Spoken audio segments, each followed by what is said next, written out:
मैं आपको और मज़े की बात बता देता हूँ।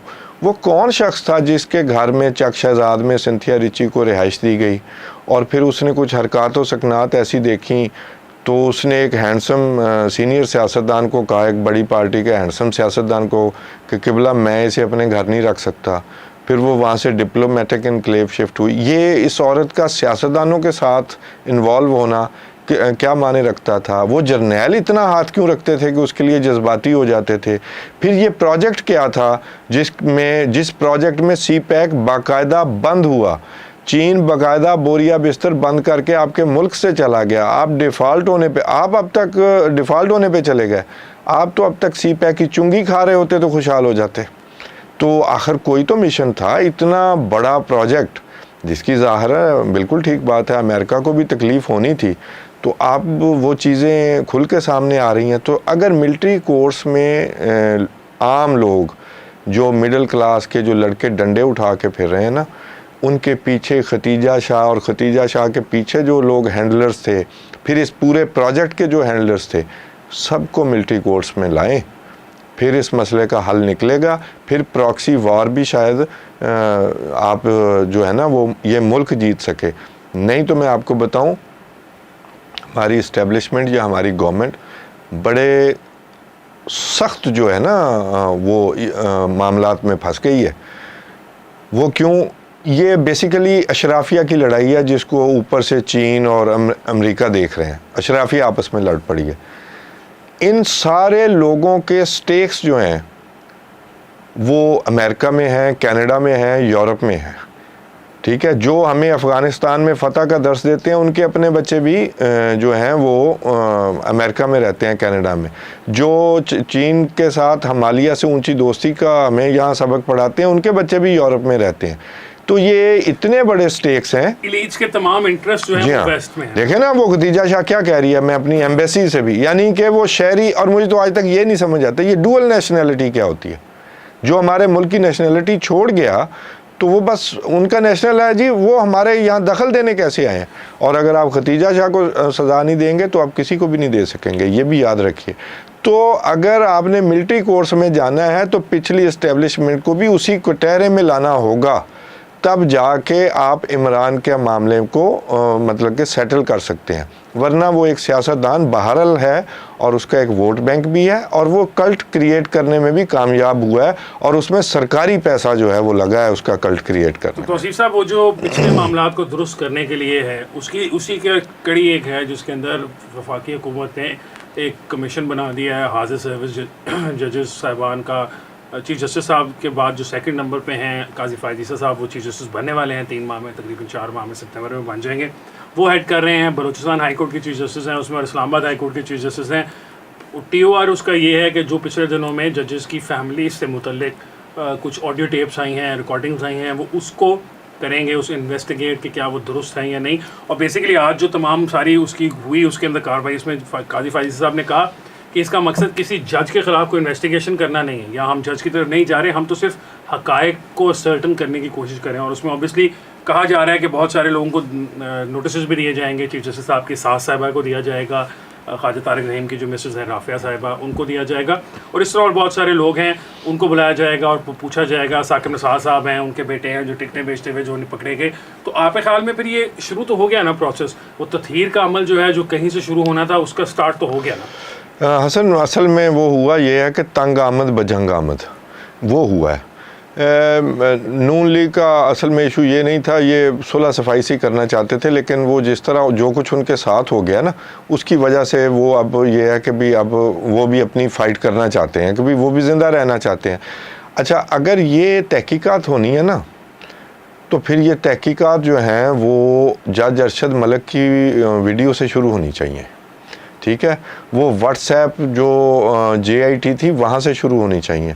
साकिब निसार की भी अहमद नूरानी ने एक ऑडियो टेप लीक दी थी, वो भी बीच में होनी चाहिए।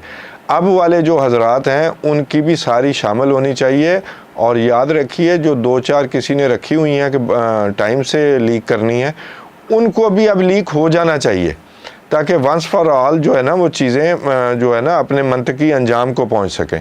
तो उसमें मेरा ख्याल है कि बड़ा अच्छा स्टेप है। लेकिन आपको मज़े की बात बताऊं, इमरान खान या पीटीआई गवर्नमेंट के इस नोटिफिकेशन के खिलाफ कोर्ट में चले गए हैं जी, सुप्रीम कोर्ट में। अब क्या, अब वो देखें, नेक्सस देखें, ये अदालतें, ये ज़ल्मे खलीलजाद, ये सिंथिया रिची, ये जॉन बोल्टन, ये हमारी साबका इस्टेब्लिशमेंट, ये नेक्सस क्या था, ये खुल क्या रहा है, ये मुल्क क्यों डिफ़ॉल्ट होने पे गया, ये आप गौर करें कि भी ये आखिर क्या इंटरेस्ट है इमरान खान को उस ऑडियो लीक से, इमरान खान क्यों फरीक बनना चाहते हैं, कोई जवाब देगा इस बात का?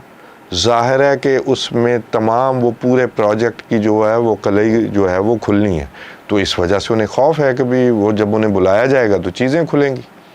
तो ये स्टेप तो बहुत बड़ा है, लेकिन देखें कि भी वो 3 जज बैठ के, हमारे जो जज साहबान हैं, वो कोई फ़ैसला ना पहले दे दें। नहीं, लेकिन वो जो 3 जज साहिबान हैं वो जो फैसला देंगे, अगर फ़र्ज़ करें, तो आपका ख्याल है कि उस फैसला अच्छा मतलब उसका एक अच्छा वो जाएगा? ये 3 जो साहिबान हैं जिनकी सरबराही में कमीशन बनाया गया है, वो 2 हाई कोर्ट्स के चीफ जस्टिस हैं, एक चीफ जस्टिस बनने वाले हैं, तो उनकी जो इन्वेस्टिगेशन है उसके ऊपर अगर क्वेश्चन करना शुरू कर देगी सुप्रीम कोर्ट या जिस तरह 3 जज का, तो वो तो फिर आने वाले सालों के लिए बहुत सारे मसाइल गंभीर होते जाएंगे। असल आप क्या बात करते हैं, किस मुल्क में रह के कहाँ की मिसालें देते हैं? ये जो कुछ पिछले दिनों में लीक हुआ, तो किसी और मुल्क में होता तो वो रिज़ाइन कर चुके होते, कुछ लोग जेल में चले गए होते, कोई गैरतमंद खुद डूब के मर गया होता। वो भाई धड़ेबंदी है ऊपर से नीचे तक। आप देखें, इमरान अमेरिका तक पहुंचा हुआ है अपनी जान बचाने के, जेल बचाने के लिए। धड़ेबंदी है। वो पहले, वो मेरा ख्याल है वो 3 हज़रात या 6 हज़रात, वो कुछ भी हैं, वो ये उन पे पहले सेरे पड़ रहे हैं लोग भी, जो अब उन्हें एहसास हो अपनी कबायलियत, अपना शिमला ऊंचा रखने के लिए वो कुछ भी कर सकते हैं। आप डोंट एक्सपेक्ट, आप पाकिस्तान में रहते हैं, यहाँ जो है ऐसी किसी इज़्ज़त का कोई तसव्वुर ही नहीं है।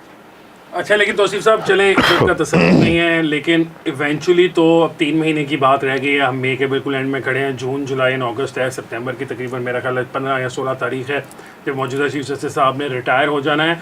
अब तो शायद वो टाइम भी नहीं रह गया कि इमरान खान साहब, जो हम कंस्पिरेसी थेरियाँ सुनते रहे हैं कि खान साहब ने शायद वादा किया हुआ है कि मैं आपको एक्सटेंशन दूंगा, 2 तिहाई लेके आऊँगा, इसलिए वो चाहते थे कि इलेक्शन भी उनके होते हुए हो जाएँ। अब तो चूँकि टाइम ही कुछ नहीं बचा, तो वफाकी हुकूमत को तो इलेक्शन अगर चीफ जस्टिस साहब करवाना चाहें तब भी नहीं हो सकते। आपको नहीं लगता कि शायद at some point he will realise कि अब काफ़ी देर हो गई है, इस गेम को यहीं छोड़ देना चाहिए, क्विट कर देना चाहिए? आपका ख्याल है कि वो आखिरी वक्त तक लड़ते हुए जाएंगे? नहीं, देखिए, लड़ने में इमरान खान की सर्वाइवल है।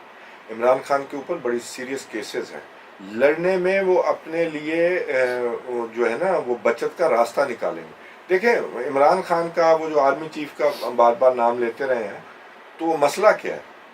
मेरी नज़र में ये है कि आर्मी पीछे हटना चाहती है कि भी हम जो ए पोलिटिकल हो जाए, हमारी बहुत बड़ी बदनामी हुई है। और आज भी मैं कहता हूँ कि उनकी इज्जत इसी में है। साल लगेगा, 1.5 साल लगेगा, सख्त डिसिप्लिन कायम करें, पीछे हटेंगे तो हमेशा के लिए इज्जत वापस आएगी।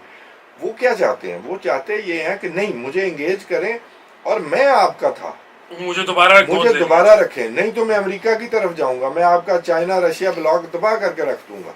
देखे ना, वो उनका सिलसिला। और वो अगर वो फाइट बंद करेंगे तो वो अपना कल्ट भी खोने की जो है उनको खतरा है। जो उनका ज़ाहिर, मैं नहीं ये समझता कि भी वो अभी उनकी सियासत ख़त्म हो रही है, या जो लोग जा रहे हैं वो प्रोपेगेंडा ज़्यादा है, इनमें से कई लोगों को टिकट ही नहीं मिला, तो उनका कल्ट मौजूद है। वो जो कल्ट जो गेटेड कम्युनिटीज में पैदा किया गया ना, पैदा किए गए हैं। नुसरत जवेद साहब ने कहा था ये बड़ा खूबसूरत classes of the gated communities. उनको कुछ सुनने नहीं दिया गया, उन्हें खास नैरेटिव पढ़ाया गया। और वो जो डुअल नेशनल्स हैं, वो जो हमारे हालात सुधारने आते हैं, तो वो अपना कल्ट खो देंगे। तो वो फाइट में रहेंगे तो कंसीडर होंगे, और वो सियासतदान है। और मैं आपको एक और बात बताऊं, इतनी जल्दी ना वो डिसमेंटल होंगे। जो सियासी पार्टी या सियासतदान डिसमेंटल होता है ना, वो अपनी कारकर्दगी से होता है, आर्टिफिशियल तरीक़ों से नहीं होगा, ना करने की कोशिश की जाए। ये गवर्नमेंट अगर महंगाई पे काबू पा सकती है, देखिए इमरान खान की पूरी अटैम्प्ट है कि IMF से मुआहदा नहीं हो सका, आपको पैसे नहीं मिले, आपका आज डॉलर 305 रुपये का ओपन मार्केट में बिक रहा है। ये इस महाज पर अगर वो कामयाब है तो फिर ये गवर्नमेंट जब भी इलेक्शन कराएगी खतरे में होगी। नहीं, लेकिन तौसीफ साहब, वो अगर इमरान खान साहब जो आप बात कह रहे हैं उसमें कामयाब हो जाते हैं तो यकीनन शायद वो सियासी तो फतह उनको हासिल हो जाएगी, लेकिन इवेंचुअली तो उन्होंने इस मुल्क को आके उन्होंने भी रन करना है। अगर इतने बुरे हालात मईशत के हो जाएंगे, पैसे मिल रहे होंगे, डॉलर कंट्रोल से बाहर हो जाएगा, तो उनकी पिछली कारकर्दगी को देखते हुए तो नहीं लगता कि वो उसको कंट्रोल कर ये सकेंगे। मैं और आप कह रहे हैं ना, पिछली कारकर्दगी किसको याद है? शॉर्ट मेमोरी वाली ये कौम है। और ये कौन सी बात, वो जब आएगा तो उसे गालियां देनी शुरू कर देंगे।